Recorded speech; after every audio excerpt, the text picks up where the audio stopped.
You ask Tiger to solve. This deals with linear equations with one unknown. The final result is x equals -1. Let's solve it step by step.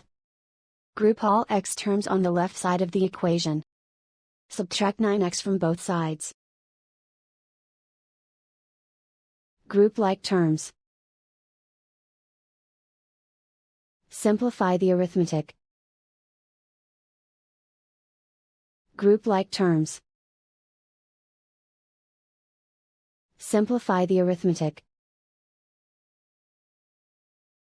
Group all constants on the right side of the equation. Subtract 8 from both sides.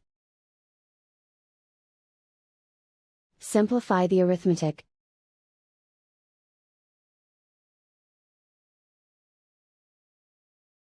Isolate the x.